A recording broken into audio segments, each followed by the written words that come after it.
I think allowance is socialism. Okay. I know that comment right there is going to get you thousands of pissed off people.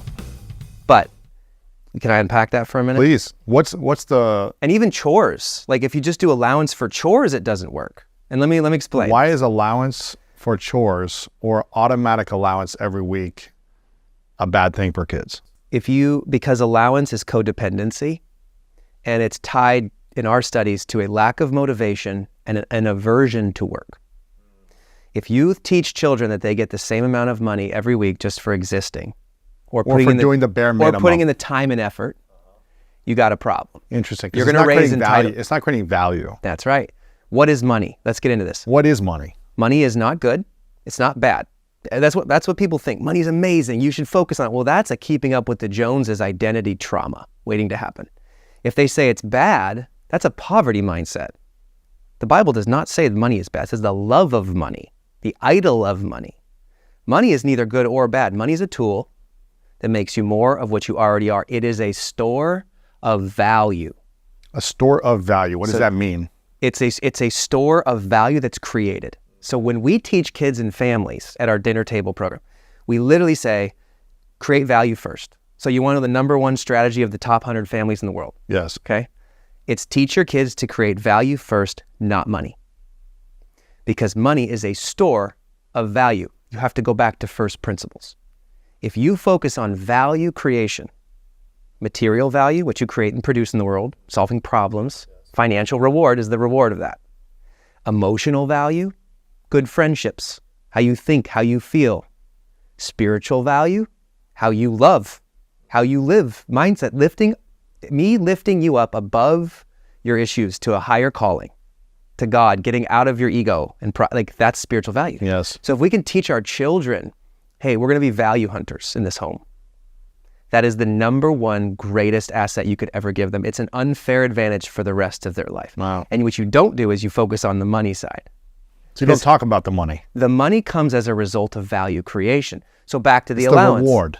Allowance teaches them nothing about creating value for money. And then what parents do is they say, well, my kids do a list of chores and I give them an allowance. Okay, so now that's value because they're helping out around the house, so they're contributing, right? But the problem there is that half those chores you should never tie to money. You should never pay your kids to make their bed and clean their room, do the dishes and trash, homework. That should be just a way of living. That's the role in the family. Yeah, this is what we do.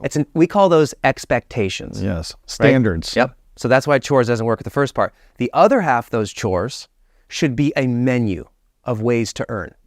And it should be unlimited. Okay? And then, so we call those gigs. So this could be a list on the fridge or wherever that's like, right. Here's 100 gigs. Yeah, or make it up. Or make up the gig. Go find ways to create value. And I'll tell you how much that's worth for me. And that is the winner for every single family. The moment your kid starts hunting for ways to create value at home or in the neighborhood, we call those community gigs. Now they're going out and having a lens to see the world, not what I can get, but how I can create value for others. That is the true hack for all financial competency. What are the 3 most valuable gigs that you have at your home that you ever gave to your kids or they gave to you and you said, yeah, I'm willing to pay more for that? Yeah, we're at a point now, they have about a dozen gigs that are on the list. And our system, the dinner table program, you literally get a printout for the fridge. It's auto repeating. You can pay your kids every week. It's a payday.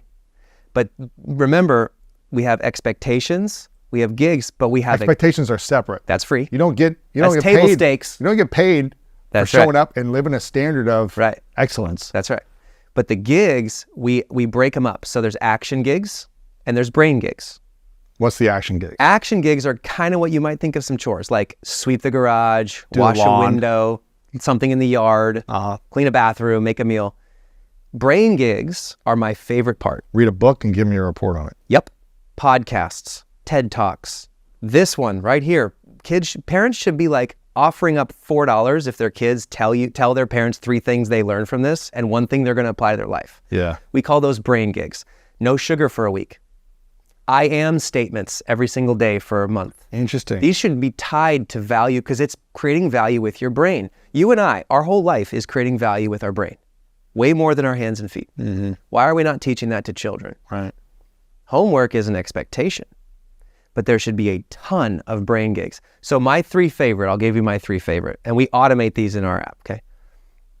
Subscription hunt. What if you had your kids... Save me money. What if your kids go cancel all the subscriptions that you forgot you were paying for, and they hunt and find them, and you're giving them a cut? Yeah. What a brilliant brain gig. Uh-huh. Couponing.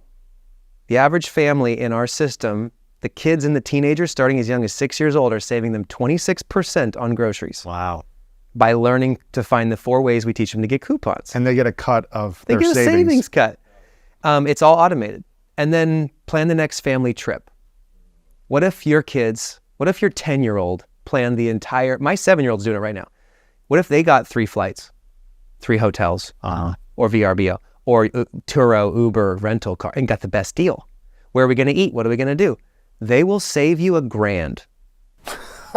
I guarantee you they will save you $1,000, and they will love that trip. They will own that trip and remember it for the rest of their life, and then free you up. So much time. Interesting. Yeah, see, our whole system, our job was, how do we teach financial competencies and money without the trauma and with a deeper relationship as an end result with the family? Right. Because what I just explained to you has no more conflict over chores.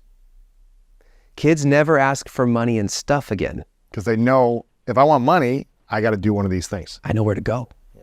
I have And power. it's unlimited. It's unlimited. See, and now here's the trick.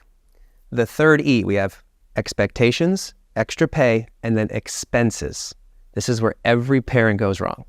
They think that the way to buy love, no, they don't even realize it's buying love, but it is. Buying gifts and giving them They stuff. pay for everything. Yeah. They think it's their way to love their kids. So they buy everything that we have a list. We're like, if you start passing off expenses, now you give your kids a motive, an intrinsic motivation to earn and create value for gigs. No more conflict. So these are like toys, starts with toys and games and trinkets. And if any sport they do, have them pay for something like the basketball or the cleats. Have them be in charge of skin in the game. Skin in the game. Social outings with friends. My favorite one, birthday presents for your kids' parties that they go to. My 7-year-old Reagan, a couple weeks ago, she was the only kid that went to the ninja gym party. Yeah. She's the only kid at the party that bought the present. Because we told her, it's on her list on the fridge. She knew ahead of time. We didn't have to tell her. She knew. She had to make the $12 after save and invest and share. She knew she had to get this present, so she planned ahead. She grabs the present. She puts it in the little bin with tissue and signs, Reagan. She's 7, dude. We go to the party. Every other kid just chucks it on the table. Their parents buy them. Anyone listening with kids, we've done this. Everyone does this. The kids do not learn generosity with any of that. They didn't even open the presents at the party. Wow. But halfway through the party, Reagan walks up to me, unprovoked, with the birthday boy, our friend Dawson. And she's like, can he open my present now? I want to see his face. I'm like, sure. So they sit down in the ninja gym and he opens her present and is on cloud 9. Big hug. Wow. She's beaming ear to ear. All the other parents, they're like, what just happened? I'm like, Reagan's learning generosity. She's going to be that 25-year-old that's like taking care of her friends, hospitable, service-oriented, they carry. That's generosity. You got to earn it first. Here's the whole point. Unless you earn as a kid, okay, this is why schools fail this. You can't homework money. We were talking about this before. Unless you earn it by creating value first, you'll never be able to learn how to save or invest or spend or share. But parents give their kids $10 to go put it to the giving thing, church or whatever. Yeah. They don't learn it that way. Kids give them an allowance and say, here's your debit card, whatever, Chase for kids or Green. Like, that doesn't work. They're just spending your money. It's not their money. They won't learn delayed gratification to save and invest if you're just giving them stuff.